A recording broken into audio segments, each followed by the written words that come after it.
Welcome बड़ी बहुत स्वागत है आपका हमारे चैनल में। और इस वीडियो में जो है मैं आप सभी से बात करने वाला हूं कि अभी जो जेईई एडवांस की फॉर्म आई है उसमें जो है वो आप फॉर्म फिलअप करोगे अगर आपने जेईई मेंस में क्वालिफाई किया है तो। और उसके बाद जो है वो कैसा उसके बेसिस पे जो है वो आपको ओबीसी सर्टिफिकेट रिक्वायर्ड होगा, क्योंकि अगर आप ओबीसी कैटेगरी से बिलोंग करते हो तो ओबीसी सर्टिफिकेट एक्सट्रीमली इंपॉर्टेंट है अगर आप जो है वो चाहते हो कि आपको ओबीसी का रिजर्वेशन मिले। और आप जब भी काउंसलिंग होगी जोसा की, मीन्स आप जब कॉलेज के एडमिशन के लिए अप्लाई करोगे तो उस समय आपकी जब डॉक्यूमेंट वेरिफिकेशन होगी ना सीट अलॉट होने के बाद, तो उस समय ओबीसी सर्टिफिकेट आपका 100% जो है वो वेरीफाई किया जाएगा। और अगर आपके पास सर्टिफिकेट नहीं हुआ तो फिर आपको जनरल में कन्वर्ट कर दिया जाएगा या फिर आपकी सीट कैंसिल हो जाएगी। तो इसलिए जो है वो आपको बात बहुत ही ध्यान से समझनी चाहिए कि आपके पास अगर ओबीसी सर्टिफिकेट है तो बहुत अच्छी बात है, और अगर नहीं है तो आपके पास सर्टिफिकेट होना बहुत ज़रूरी है। अभी कुछ दिन हैं तो आप जो है वो सर्टिफिकेट को जितना जल्दी हो सके बनवा लो।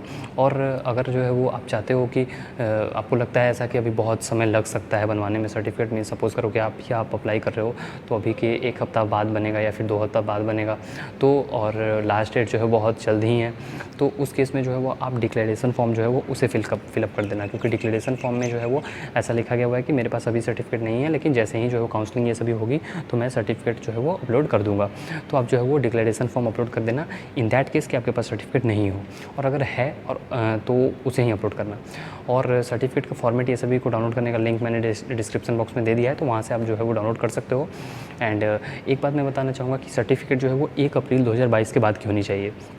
जब जेईई मेंस 2020 की आप फॉर्म 2022 की आप फॉर्म भर रहे होगे तो उस समय जो है वो सर्टिफिकेट मांगा गया था 1 अप्रैल 2022 के बाद का, सॉरी 1 जनवरी 2022 के बाद का, लेकिन इसमें जो है वो 1 अप्रैल 2022 के बाद का मांगा जा रहा है। तो आपके पास सर्टिफिकेट रिसेंट का होना चाहिए 1 अप्रैल 2022 के बाद का। पहले का सर्टिफिकेट है नहीं चलेगा, बाद में आपकी काउंसलिंग में प्रॉब्लम होगी ही होगी। तो इसलिए जो है वो रिस्क नहीं लेना है। आप सभी बहुत ही बारीकी से समझ ले कि ये आपके लिए मैंडेटरी है और अभी से ही जो है वो बनवा के रख लें, क्योंकि काउंसलिंग में भी आपको जो है वो ज़रूरत पड़ने वाली है। ओके, सो आई होप कि ये बात आपको समझ में आ गई होगी। और कैसा सर्टिफिकेट ये सभी रहता है उसका जो है वो डाउनलोड करने का लिंक मैं आपको एक डिस्क्रिप्शन बॉक्स में दे दूँगा, तो वहाँ से आप डाउनलोड कर लेना।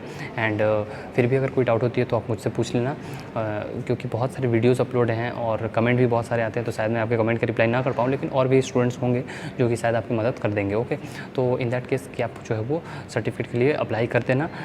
और जब भी आपकी काउंसलिंग होगी तो उस समय तक आपके हाथ में सर्टिफिकेट होना चाहिए एटलीस्ट, अगर जेईई एडवांस के समय आपके पास सर्टिफिकेट नहीं है तो। ओके, सो यही छोटी सी एक जानकारी थी जो मुझे आप सभी के साथ शेयर करनी थी।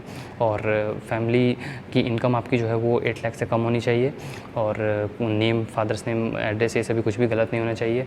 सर्टिफिकेट का लैंग्वेज आपका इंग्लिश में होना चाहिए, हिंदी भी चलेगा, लेकिन आप कोशिश करना कि सर्टिफिकेट इंग्लिश में हो तो बेटर होगा। ओके, उसके बाद जो है वो अगर आप मीन्स फैमिली इनकम आपकी अगर आप आईआईटी एनआईटी में जो है वो चाहते हो कि आपको फ़ी वेवर मिले, मीन्स कम पैसे में आप पढ़ लो, तो उसके लिए आपके पास इनकम सर्टिफिकेट भी होना चाहिए। एंड आपके पास जो है वो सर्टिफिकेट जो है वो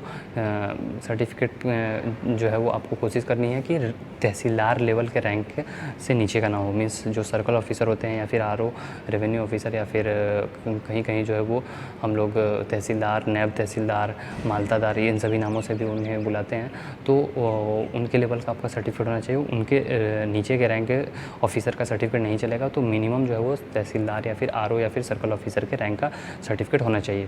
तो ये बात आपको ध्यान रखनी है, और आपको कोशिश करनी है कि सर्टिफिकेट आपका जो है वो रिसेंट का ही हो, ताकि कोई भी इशू ना हो। ओके, और सर्टिफिकेट नंबर बहुत ही ज़रूरी है, होना ही चाहिए। और फॉर्मेट आपका जो है वो दिया हुआ है, वो भी मैंने भी आपको दे दिया है, तो वहाँ से आप डाउनलोड कर सकते हो। और एक सैम्पल भी मैंने आपको दे दिया है कि कैसा सर्टिफिकेट होता है। ओके, तो वो आपके बस समझने के लिए है। एंड बहुत सारे स्टूडेंट्स हैं जो कि ओबीसी से बिलोंग करते हैं, तो उन्हें अच्छा खासा रिजर्वेशन बेनिफिट मिलेगा।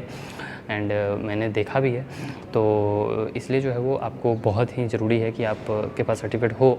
एंड यही छोटी सी जानकारी थी जो कि मुझे आप सभी के साथ साझा करनी थी, तो जो कि मैंने कर दिया। और अगर कोई डाउट होती है तो आप कमेंट बॉक्स में कमेंट कर देना, अगर मैं रिप्लाई दे पाऊँ तो अच्छी, और नहीं तो शायद जो है वो और भी स्टूडेंट्स हैं तो वो भी आपकी शायद हेल्प कर पाएंगे। Okay, so thanks for watching, मिलते हैं फिर नेक्स्ट वीडियो में। बाय।